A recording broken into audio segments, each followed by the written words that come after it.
teman-teman, selamat datang di video pembelajaran hari ini.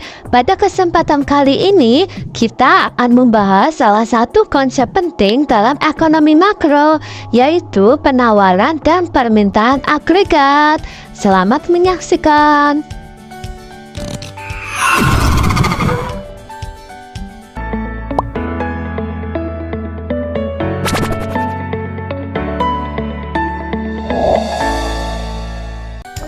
Permintaan agregat adalah total permintaan barang dan jasa dalam perekonomian pada tingkat harga tertentu dalam satu periode.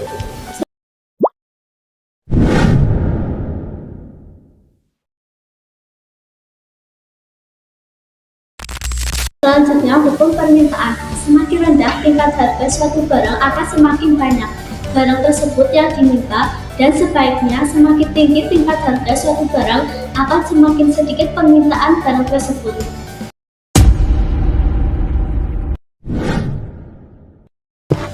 Faktor-faktor yang mempengaruhi permintaan suatu barang yaitu yang pertama ada harga barang atau PX, yang kedua ada harga uang berhubungan atau PY, di antaranya barang substitusi dan barang komplementer. Yang ketiga yaitu pendapatan konsumen, yang keempat selera, yang kelima yaitu jumlah penduduk.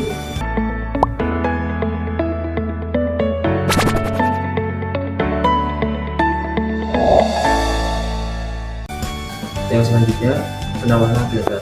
Penawaran agregat adalah total barang dan jasa yang diproduksi oleh semua pelaku ekonomi pada tingkat harga tertentu dalam suatu periode.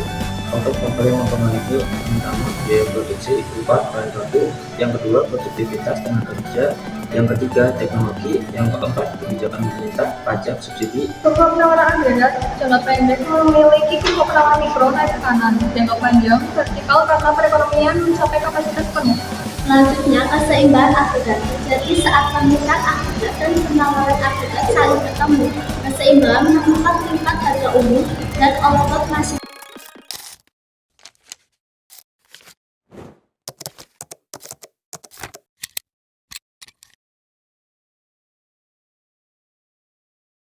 Inflasi global saat ini sedang menjadi perhatian utama. Gangguan rantai pasokan akibat pandemi, kenaikan harga komoditas, dan pemulihan permintaan konsumen telah memicu inflasi yang tinggi.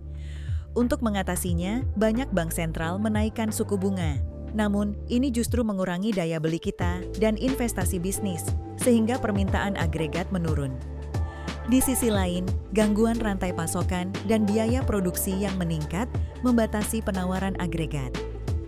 Kombinasi ini bisa membawa kita ke stagflasi, di mana inflasi tinggi dan pertumbuhan ekonomi melambat. Ini adalah tantangan besar yang harus kita hadapi bersama. Harga komoditas sumber daya alam masih menjadi berkah bagi Indonesia. Kali ini harga komoditas diperkirakan akan menjadi pendorong utama kenaikan cadangan devisa akhir Maret 2022. Di sisi lain, peningkatan harga komoditas akan meningkatkan inflasi. Bank Pembangunan Asia atau ADB memperkirakan tingkat peningkatan harga atau inflasi di Indonesia akan berada di batas atas kisaran sasaran Bank Indonesia yang sebesar 2% secara year on year hingga 4% year on year. Mengutip laporan ADB, peningkatan harga komoditas termasuk minyak dan gandum serta pemulihan ekonomi yang mendorong permintaan akan meningkatkan inflasi, namun masih berada dalam kisaran sasaran BI. Peningkatan inflasi pada tahun 2022 ini juga merupakan imbas dari perang antara Rusia dan Ukraina yang mengakibatkan peningkatan harga-harga komoditas global. Ini kemudian tertransmisikan pada inflasi domestik.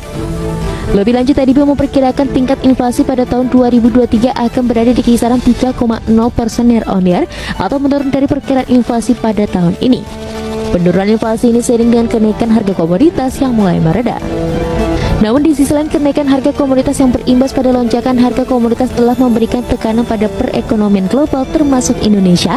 Meskipun kenaikan harga komoditas memberikan daya tambah dari sisi penerimaan negara, akan tetapi masyarakat turut merasakan dampak rambatan inflasi global tersebut.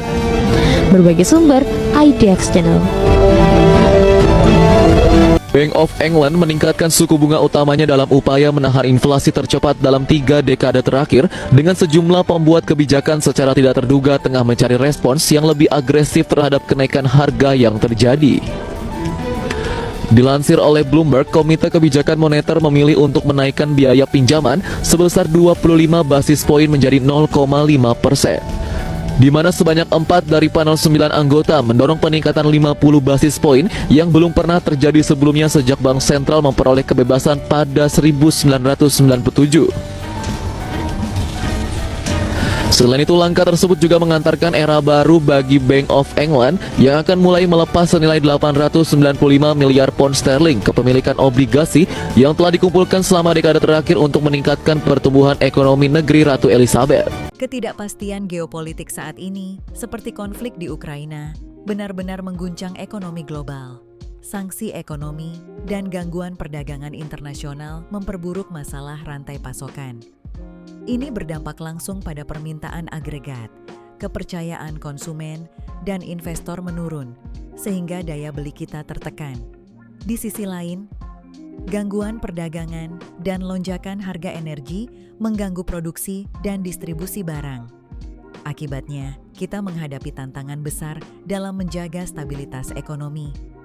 Ketidakpastian ini bukan hanya angka di grafik, tetapi memengaruhi kehidupan sehari-hari kita. Pemulihan ekonomi pasca pandemi menunjukkan wajah yang sangat beragam di seluruh dunia. Di satu sisi ada negara yang cepat bangkit, sementara di sisi lain banyak yang masih berjuang.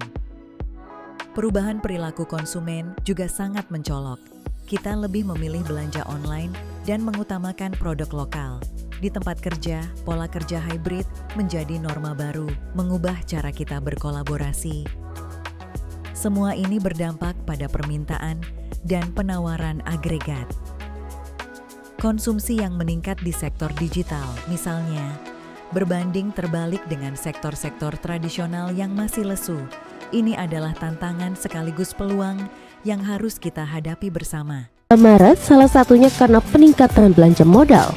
Menurut kantor kabinet Jepang, produk domestik bruto menyusut pada laju tahunan sebesar 1,8% dalam 3 bulan hingga Maret dibandingkan dengan penurunan 2% yang dilaporkan dalam data awal. Data konsumsi pribadi tidak berubah pada minus 0,7% menandai penurunan kuartal keempat, sementara angka belanja bisnis direvisi menjadi minus 0,4% dari penurunan awal sebesar 0,8%. Persediaan bertambah 0,3 poin persentase terhadap pertumbuhan, sementara ekspor bersih disesuaikan untuk mencerminkan hambatan yang sedikit lebih besar terhadap perekonomian. Ekonom di Paiwa Securities, Toru Suhiro, menyatakan berdasarkan data dilihat adanya pelemahan konsumsi. Ia juga menambahkan bahwa BOJ tidak punya pilihan selain berhati-hati terhadap perekonomian. Ketika pihak berwenang mencari indikasi bahwa permintaan dapat menahan inflasi, para ekonom memperkirakan Bank Sentral akan mempertahankan suku bunga acuan tetap stabil pada pertemuan selanjutnya, dan banyak yang memperkirakan kenaikan suku bunga akan terjadi pada bulan Oktober. Perubahan iklim telah membawa dampak besar pada produksi pertanian dan sumber daya alam kita. Bencana alam yang semakin sering terjadi mengganggu distribusi barang dan jasa, terutama di sektor pertanian dan pertambangan. Di sisi lain, transisi ke energi terbarukan bisa jadi solusi, tetapi juga membawa tantangan. Biaya produksi bisa meningkat, dan ketidakpastian dalam kebijakan serta teknologi baru bisa menghambat investasi. Kita perlu beradaptasi dan berinovasi agar dapat menjaga ketahanan pangan dan sumber daya alam sambil beralih ke energi yang lebih bersih.